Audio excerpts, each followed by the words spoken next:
Well, Hoop Genius wannabes, let's get to it. If you watched the Minnesota OKC Game 2, you probably came to the same conclusion I did. Minnesota simply isn't good enough. They may squeeze out a Game 3 at home, but that's going to be about it. Now, this game was over at halftime. Minnesota went from 45 all to being down 8 at half. And one of the ESPN announcers called it during the halftime analysis when he said, here, OKC shoots only 4 for 20 from 3 in the first half, and they're still up 8. OKC comes out third quarter and outscores Minnesota 35-21.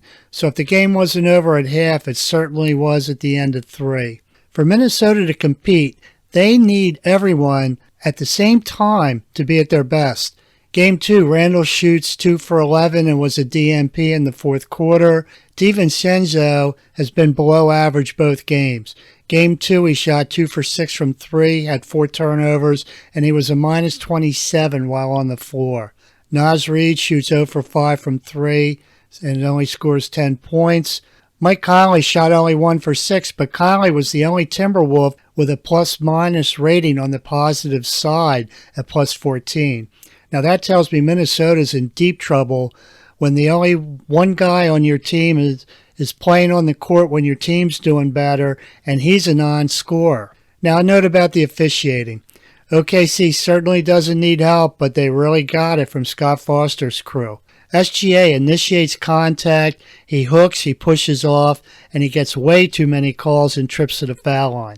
Naz Reid's third foul in the first half was an absolute phantom call, and it took Reid off the court and pretty much out of the game.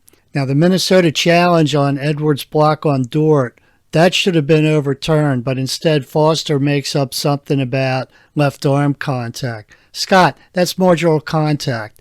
That nosebleed must have gotten some blood in your eyes. And Doris Burke should keep her mouth shut about officials' calls because she's clueless about officiating. Case in point, the foul call on Holmgren that she thought was horrible. Anyway, officiating is just another reason I don't see any team left beating OKC at home. Anyway, until the next update, for now, it's all over.